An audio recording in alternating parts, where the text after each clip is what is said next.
Thanks, Megan. Let us pray. Creative and creating God, we have come today for many purposes. We have worshiped. We have studied your word. We have gathered in community as people of faith. And now we have gathered in this place to share a meal. Maybe we've come looking for answers to current life circumstances, or to prepare for what may be on the horizon. Or maybe we come just out of curiosity. But whatever the reason, we are grateful for those who have made this day possible, and for those who have come to share with us their knowledge. Be present at each of our tables, Lord, that we may fully experience the gifts of community and grace. And may the food that has been prepared for us nourish our bodies and strengthen us for the gift of this afternoon and for service in your world. In Christ's name we pray. Amen.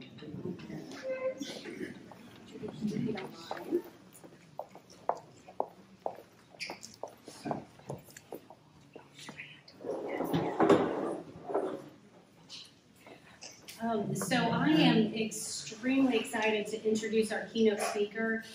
Dr. Monica Crane is well known in her field. She's an industry leader in so many things, so it is really exciting. I feel like I'm in presence of an amazing person. So I'm going to read just a small portion of her bio. I want you to know that this is truly just a small portion. She's got so much to offer. So Dr. Crane is a fellowship-trained geriatric medicine physician who is nationally recognized as an expert in multidisciplinary dementia care.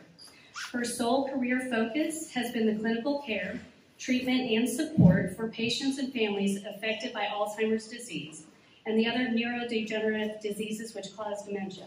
I did it, that was a lot of, so there's more. Dr. Crane completed her undergraduate degree at Yale University and her medical school training at Jefferson Medical College in Philadelphia. She went on to complete her residency and fellowship at the University of Pennsylvania in Philadelphia. Dr. Crane is the founder and medical director of Genesis Neuroscience Clinic, a multidisciplinary memory disorders clinic. This clinic provides the latest evidence-based care for cognitive impairment and neurodegenerative dementias. I like the support too we got here.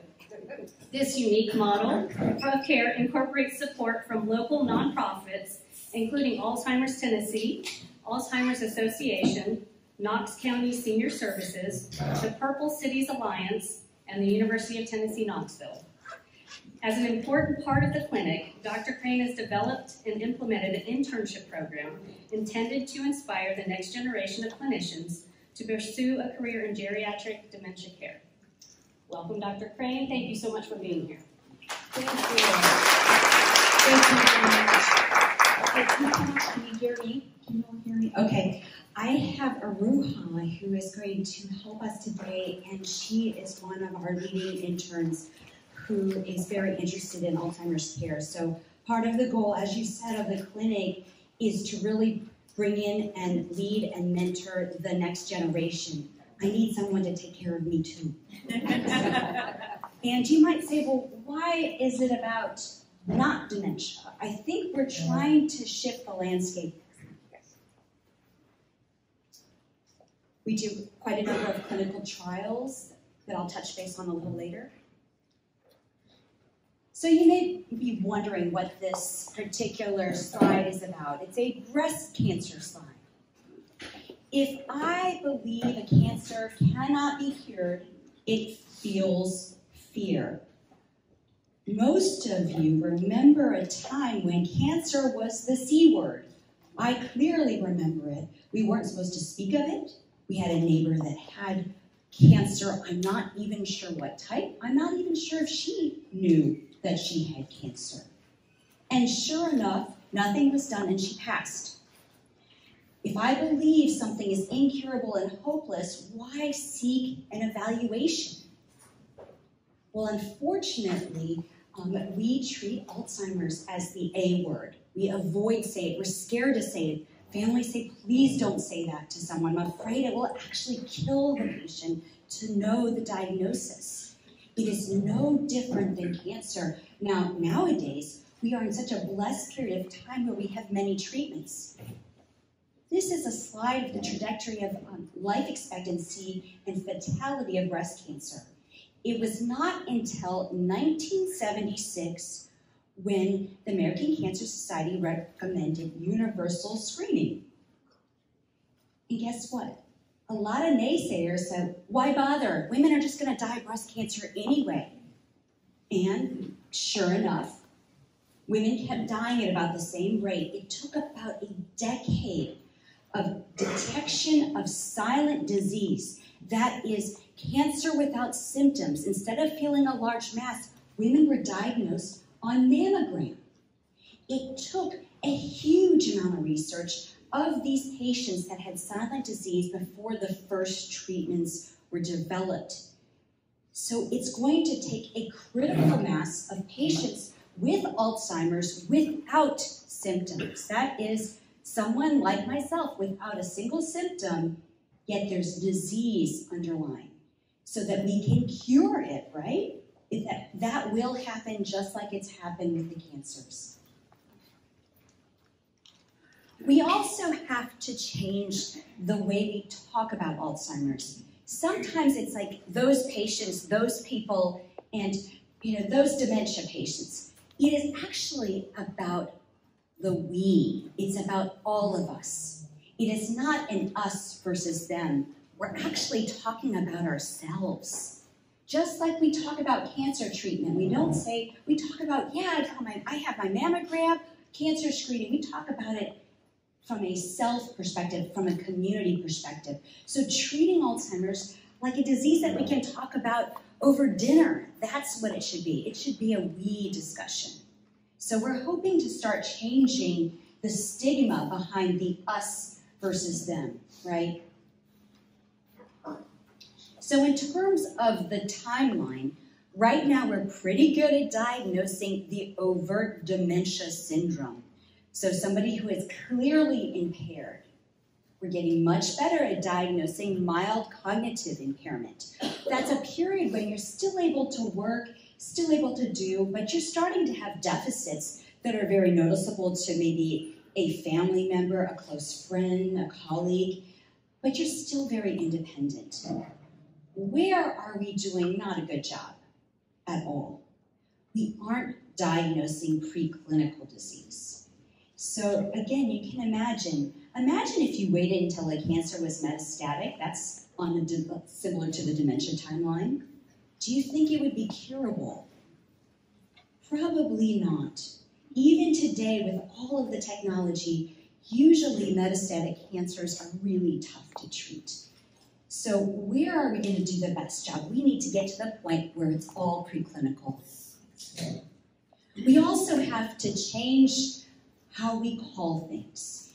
So at the most recent International Alzheimer's meeting, Ron Peterson, he's the chair at Mayo Clinic, has suggested a change in nomenclature, what we call things. Believe it or not, it matters. Just scrapping the word dementia altogether because it has a very clear negative connotation.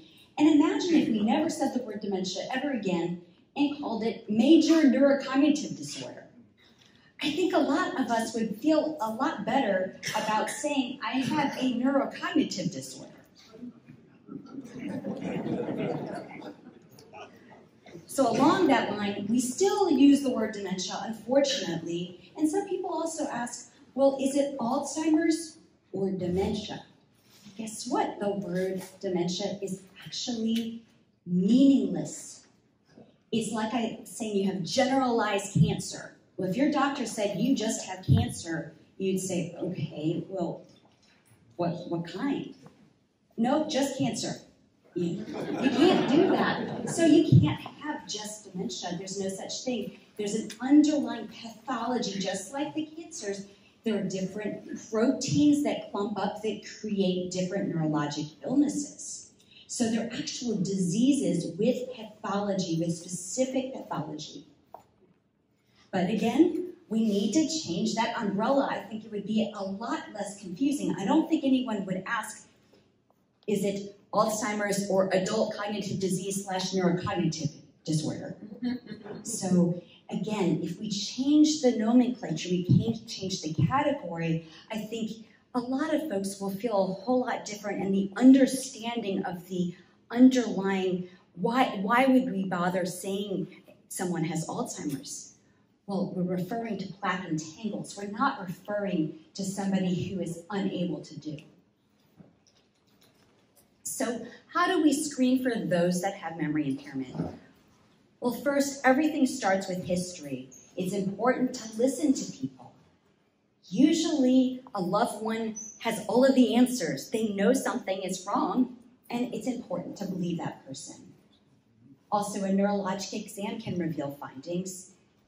Lots of pen and paper testing. Some of you may recall for your Medicare wellness exam that you have to remember 3 words and draw a clock.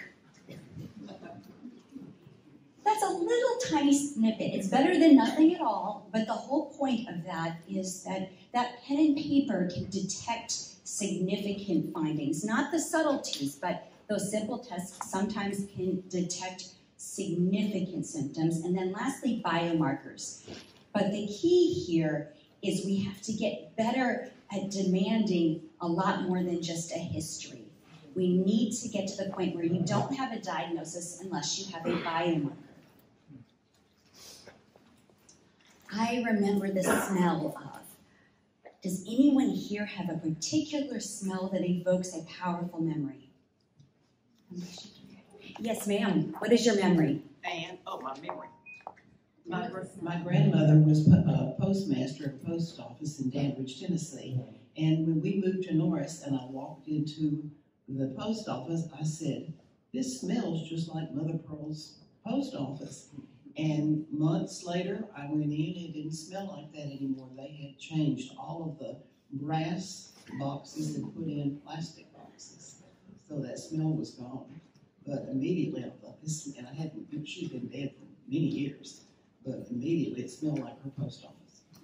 That is beautiful, but what you heard of is that first the way you started talking about the memory is with great fondness. So I love lavender. When I think of lavender, I think of my grandmother, who inspired me in terms of aging, who believed that older adults shouldn't be treated like cute children, that she was a sophisticated woman. She really inspired. So when I smell lavender, I think of all the wonderful things about her.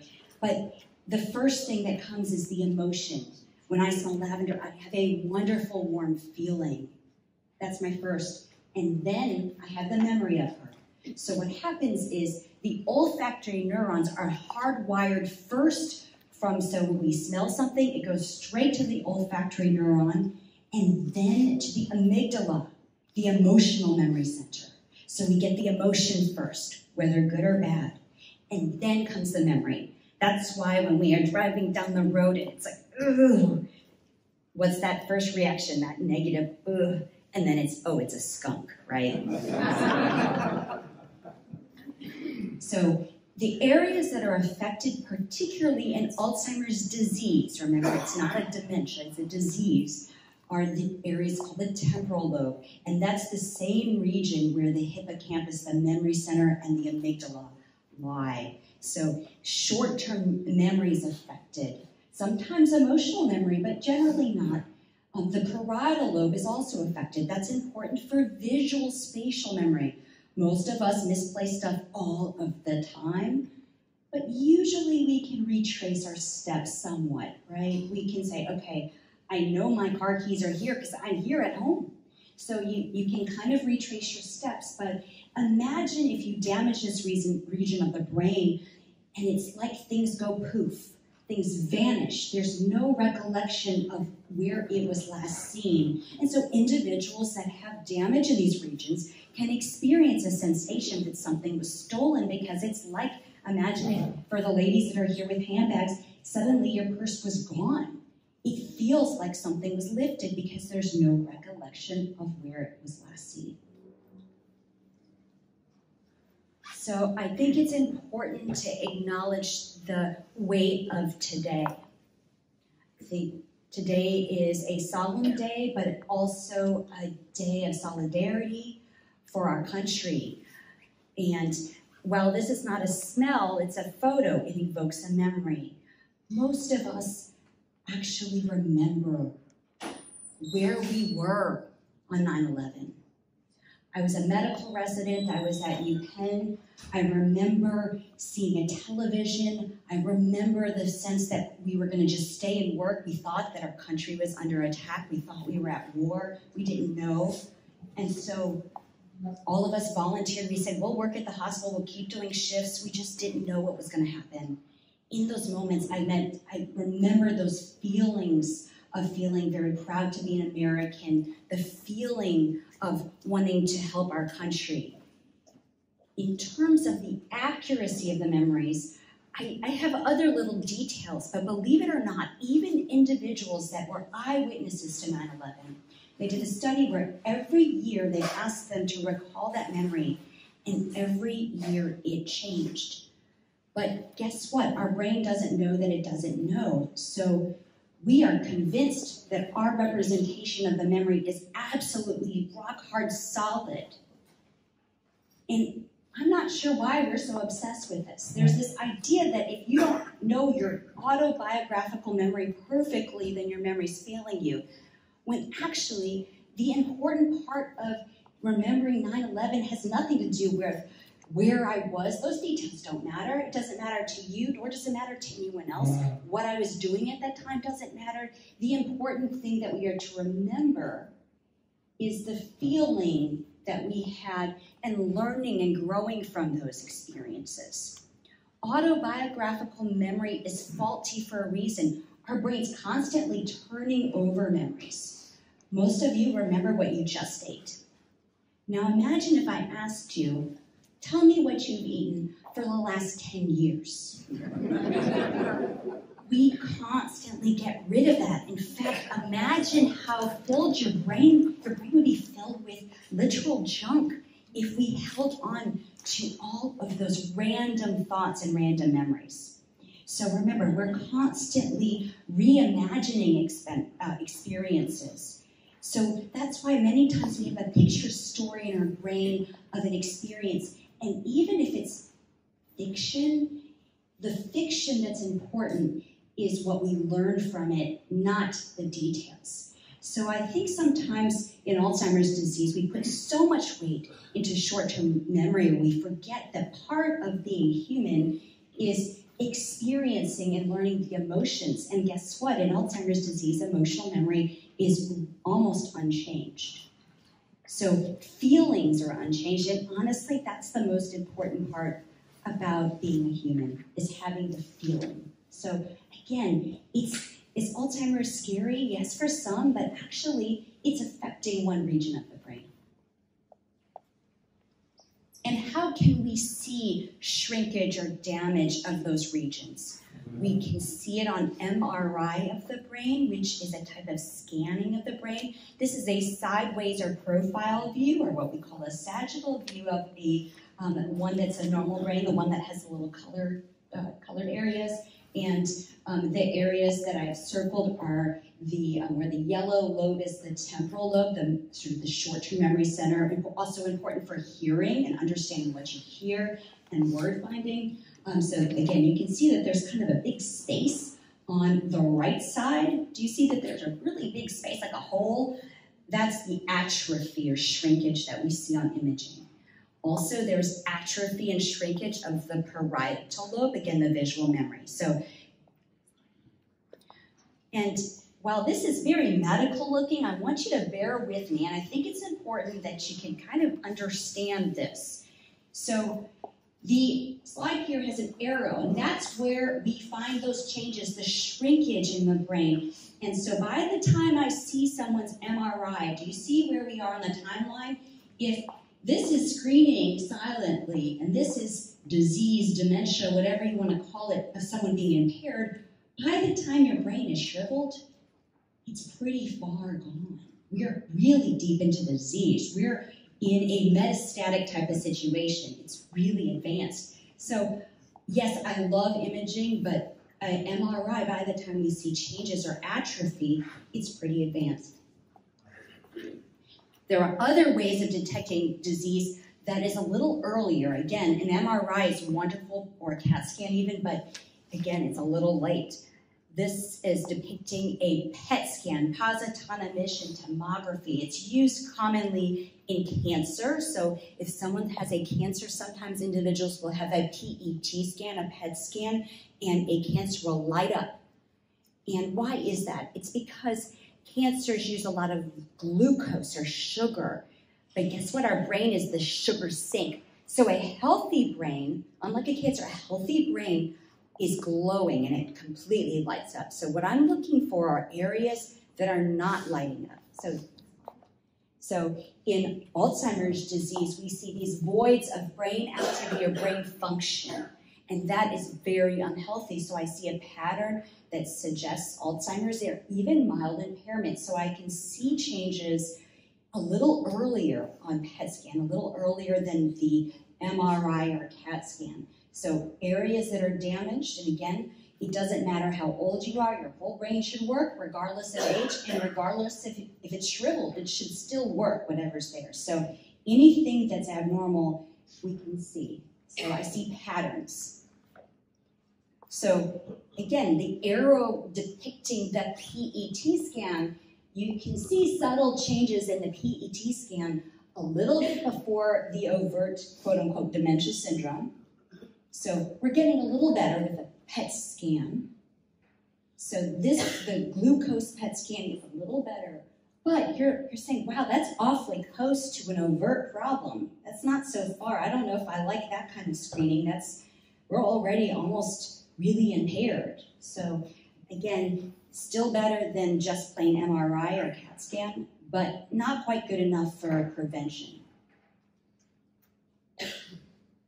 So what is one of my most favorite tests? And for some of you that might cringe at this, it actually isn't as bad as it sounds. So cerebral spinal fluid, it is not a spinal tap. Well, that's sort of its other name, but really, what is it? We're pulling small amounts of spinal fluid and we're able to see plaque and tangle. The problem with the neurodegenerative diseases is that the best way to get plaque and tangle is autopsy. So tell me what's wrong with that. If the way to diagnose a disease is to say, well, we'll find out after the fact. So spinal fluid, we can detect changes in plaque and tangle levels.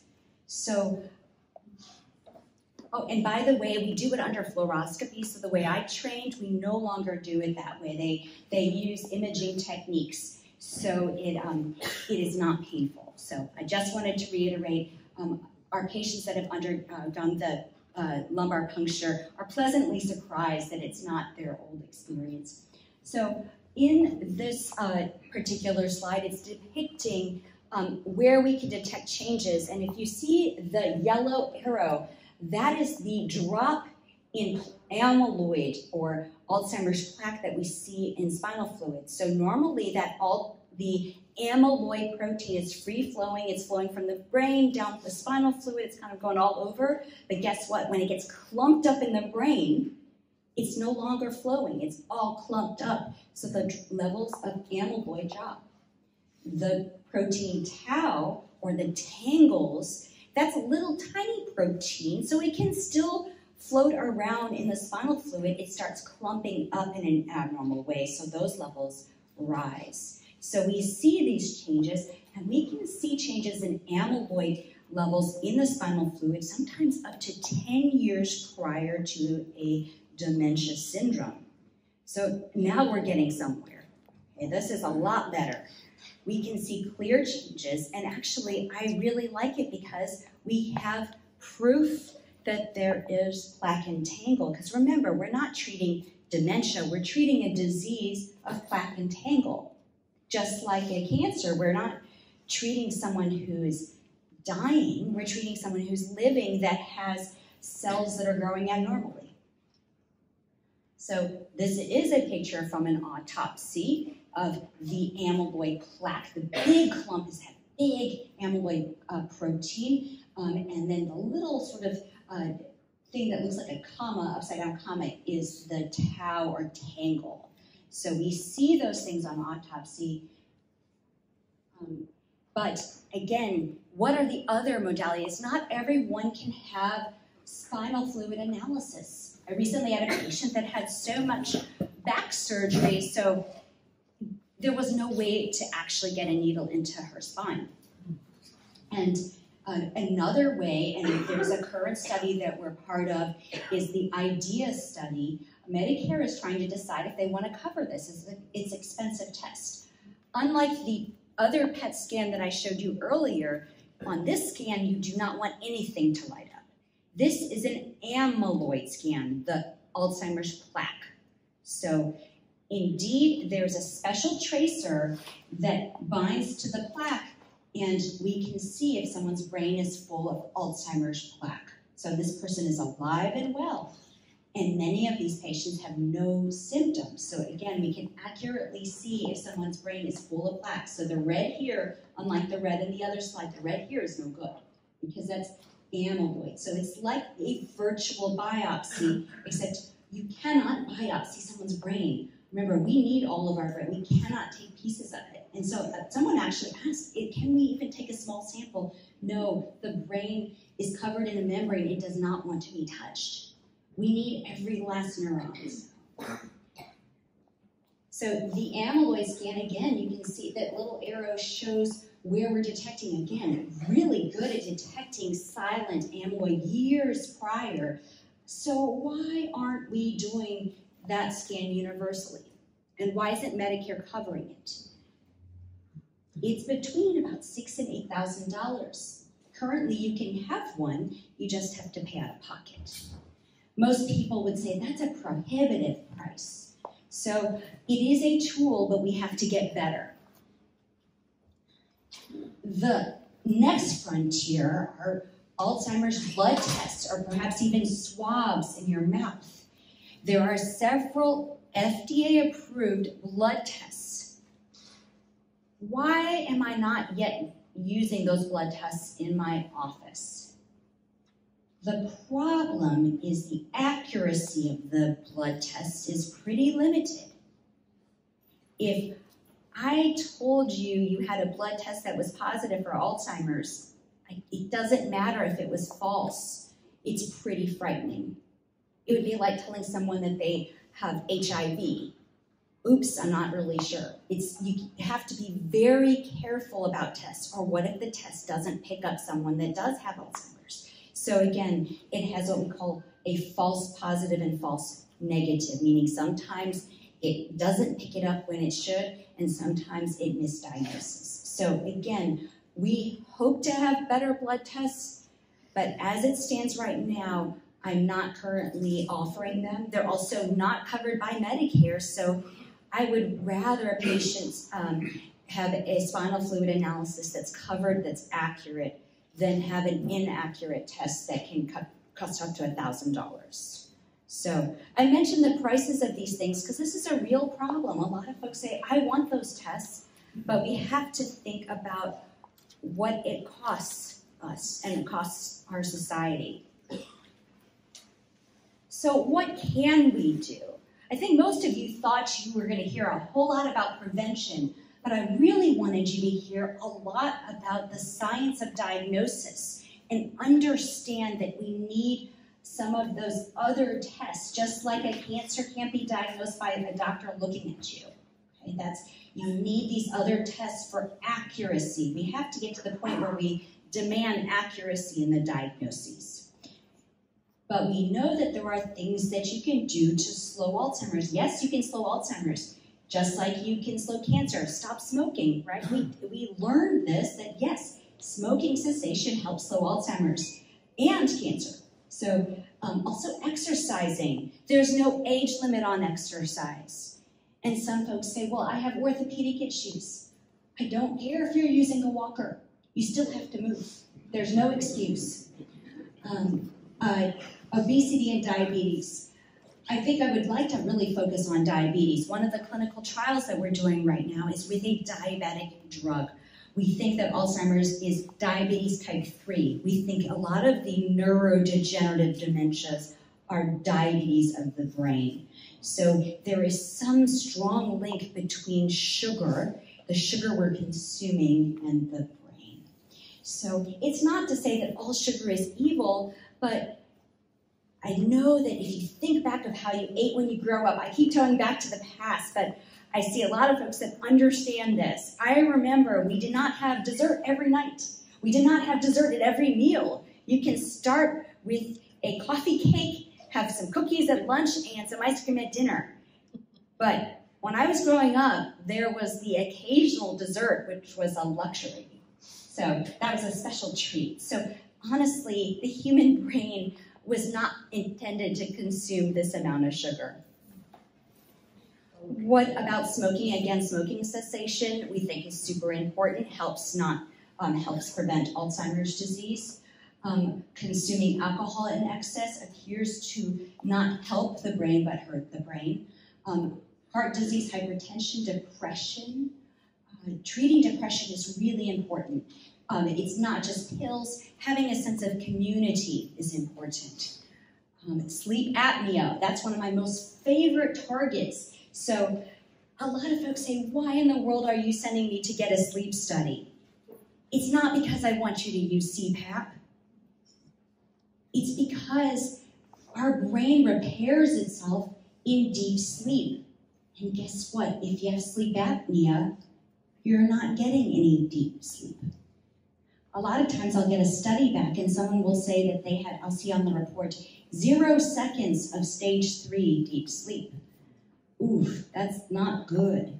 So why do I want someone to use their CPAP or BiPAP or ASV machine? Because it's going to be the only way that the brain gets time to repair itself. I'd rather somebody sleep 3 hours with the CPAP than 12 without. Because those 12 without actually wasn't sleep. It was just being knocked out cold. Okay. And so remember, the sleep that our brain needs, my father-in-law says it's called sleep of the just. We just need, we need that sleep like when we were kids, and we just pop out of bed. We all wish for that sleep. Air pollution is a new risk factor. I'm not sure what to make of it. And then lastly, head trauma. So we know that head trauma is not good, whether it be football, our vets that have had blast injury that were thrown. We think it's not just blows to the head, we think it's blows to the chest. So imagine if you're thrown 20 feet, when you have those blows to the chest, it changes pressure. You're squeezing somebody, so the pressure to the brain goes up. So they think there's something about trauma that's no good. And so what can we do about it? There is no age limit to start. We think that prevention starts at all ages, that implementing exercise, even if you already have cognitive impairment, slows disease. Yes, even if you already have Alzheimer's or another neurodegenerative disease, starting to exercise slows it. Also, changing your diet regardless of age. So this is very hopeful. I feel like instead of saying, oh, I'm in my 80s, it doesn't matter. Actually, it does. Our brains still have neuroplasticity, meaning we're still remodeling even in later life. That's really exciting to think that we can still make things better. And then, again, also smoking cessation. I did have a patient recently, she was about 90, and said, I have literally smoked since I was a tween, or she didn't use the word tween, but like 13. And I said, it's not too late to quit. So I think the message is not like this futility, oh, you're quote unquote old. No, that's a mindset. It's the idea of we want to live well. However, whatever time we're blessed with on this earth, we want to live well. And in terms of treatment, ultimately, we need to get to the point where we're treating silent disease, But treatment is different at every different stage, just like cancer. It's not one size fits all. We have only a few FDA-approved drugs, but I think that the cure will come in trial, but it will not come from just a drug trial or drugs alone. It's going to come from changes in our diet, changes in our exercise, changes in our community, social engagement. Those are the things that are good for the brain. Education. You're here today, you're learning something new, I hope. And that is exercise for the brain. So different stages, we think there are different treatments. Instead of just looking at the advanced stage and targeting treatments there, we need to target there in every other stage.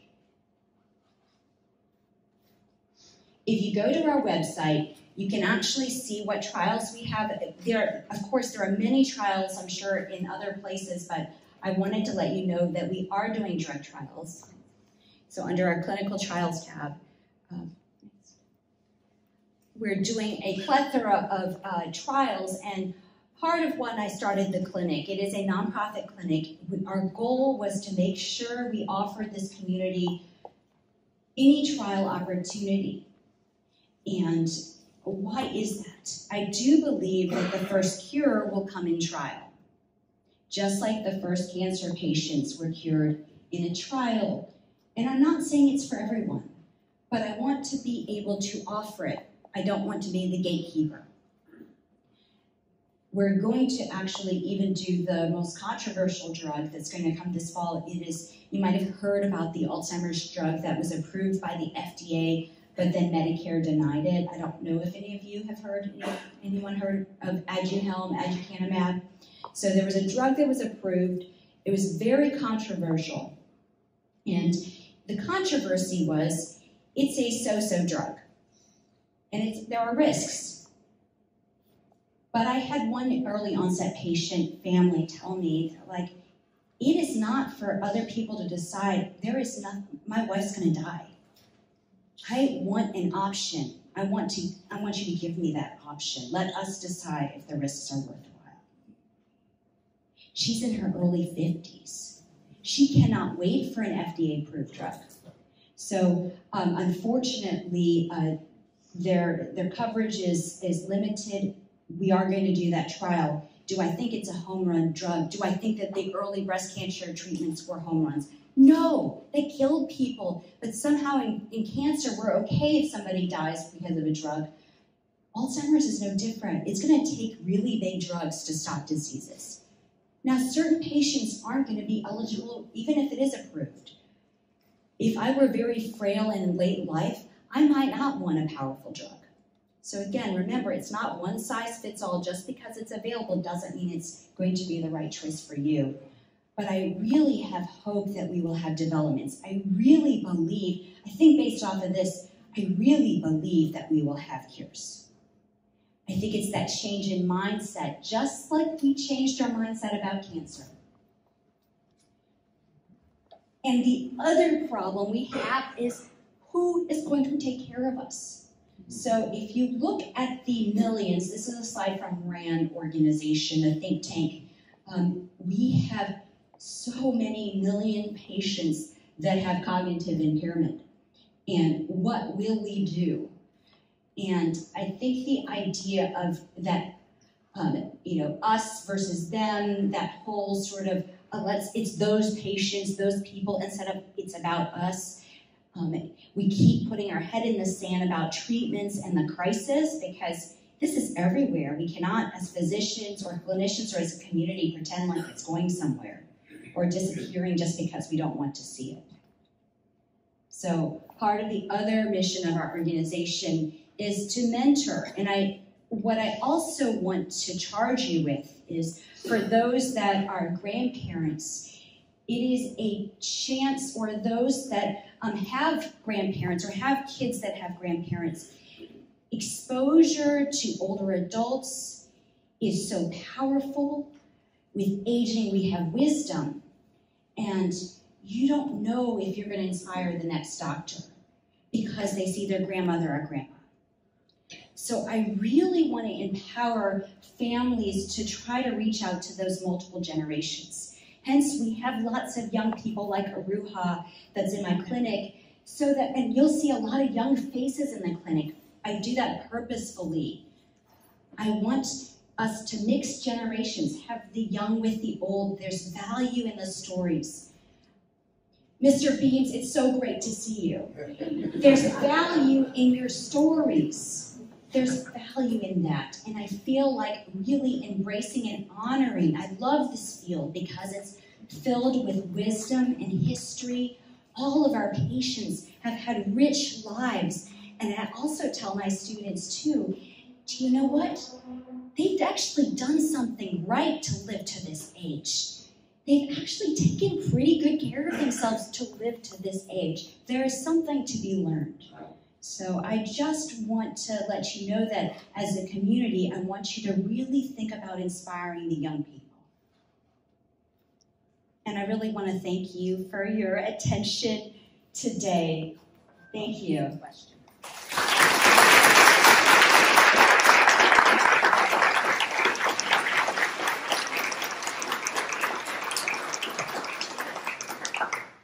Again, we are, sorry, it's not on. Oh, yeah? Thank you, Erin. Sorry. Again, thank you to Dr. Crane for being here. She has some time for some questions. Definitely utilize her at this moment. She's full of a lot of knowledge and can answer some questions for you. Yes, ma'am. I'll just walk around. Dale Bredesen's protocol. The question is about Dr. Dale Bredesen's protocol.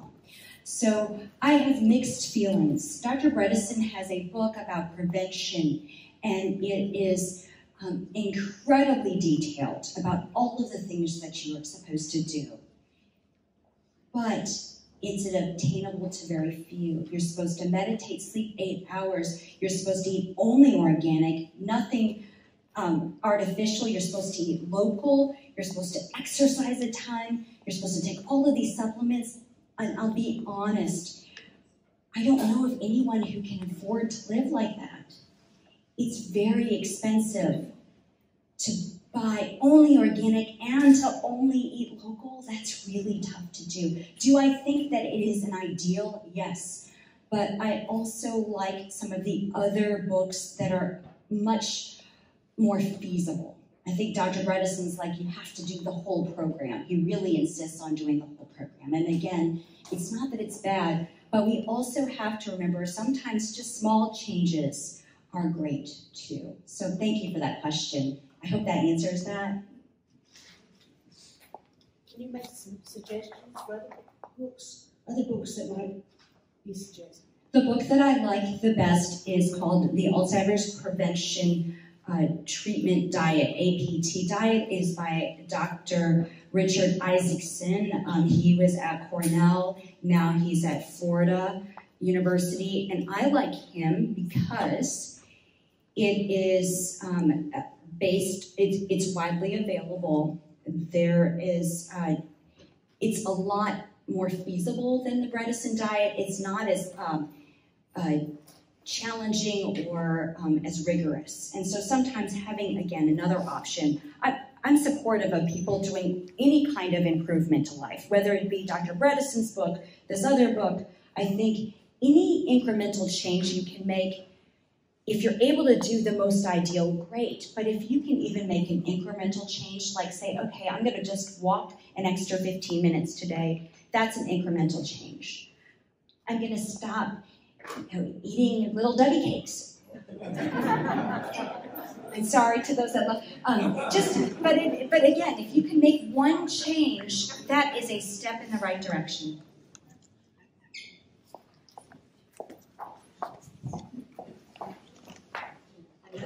Another diet question. Do you think that the element of the keto, like doing keto, eliminating dairy, those types of extreme diets are beneficial? My favorite diet would be, if you look at those that are in the blue zones, okay?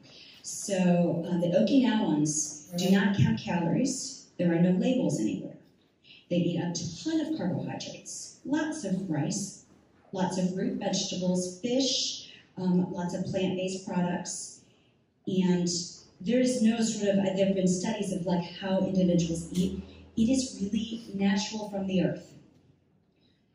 There's nothing artificial or fake about it. And those individuals have more centenarians than any other place in the world. So more people over 100. And what is it that those individuals also do? There's a strong community. So there's been studies looking at community, the sense of fellowship like this. Fellowship is great for the brain. We are social creatures. What else do they do? Lots of walking. So just very simple things, but trying to eat as natural as possible. Think of the things. If it doesn't have a label on it, then it's probably healthier.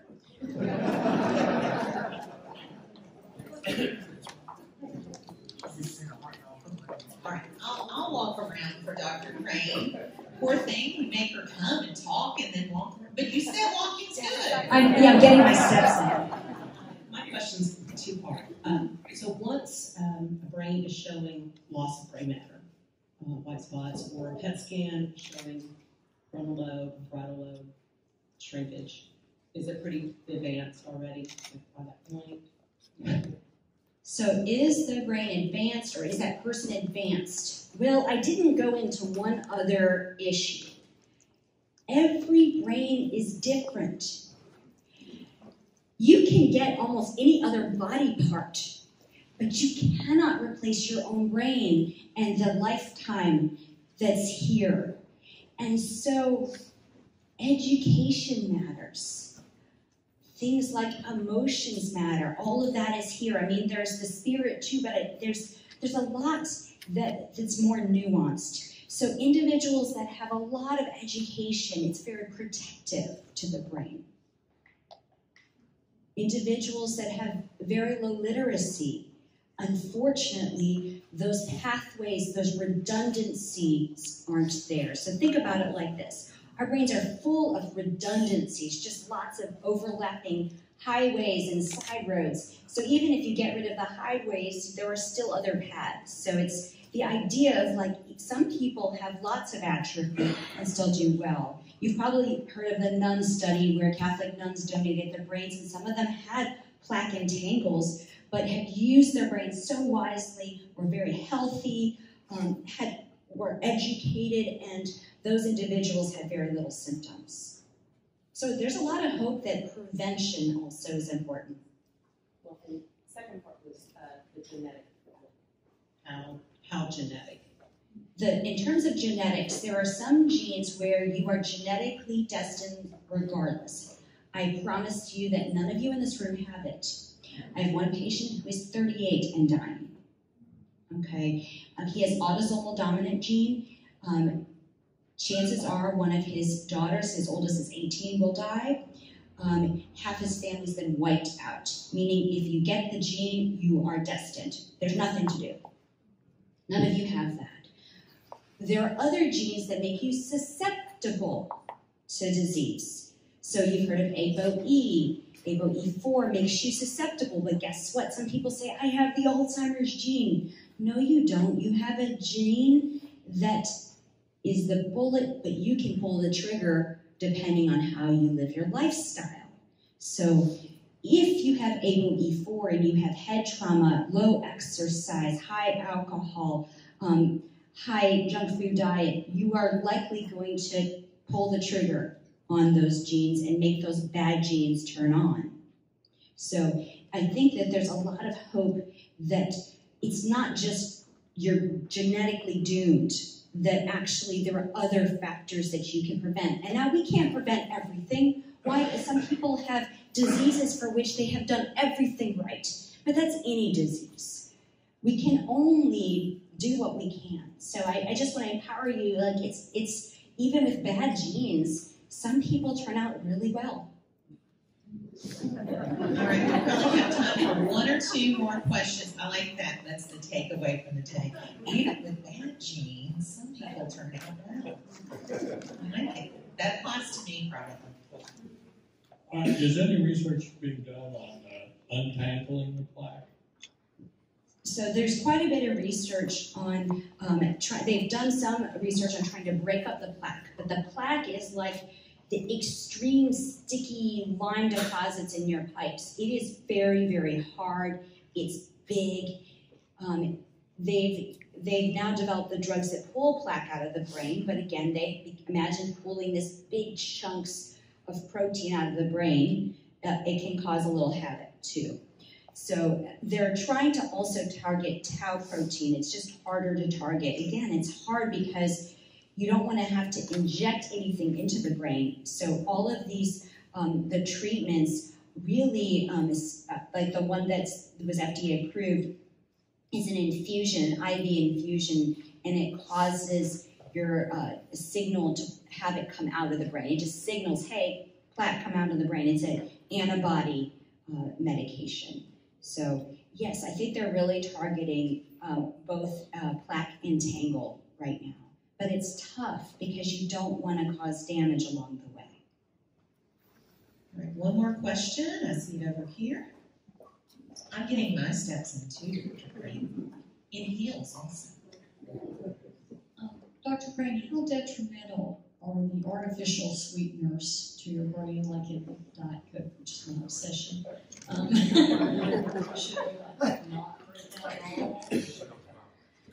So if any of you have been in my clinic, I have a diet sheet, and there's only one hard no, and it says no soda or diet soda.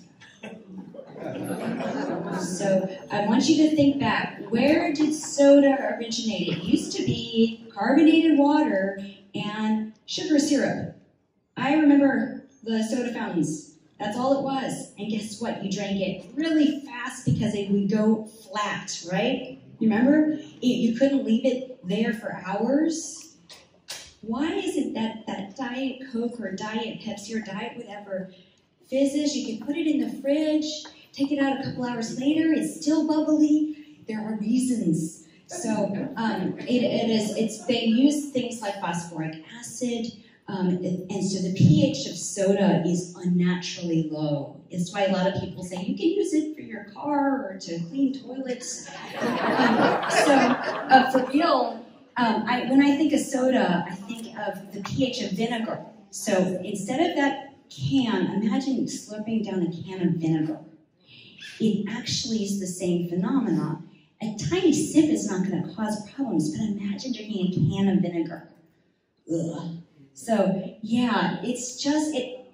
But is one soda really going to cause like the end of the world? No. But imagine drinking that can of vinegar 4 times a day, every day, times thousands of days. So you can kind of get my drift. Is that some tiny exposure? Someone can say, I had some artificial sweeteners here and there. I think that's not the problem. The problem is what we do in our daily life. It's not what we do at Thanksgiving dinner, okay? So if you want to just eat a bunch of junk, then fine, but you don't want the cakes, cookies, sodas, everything to linger through New Year's. So the idea of enjoy life, like try to get the junk out of your day-to-day.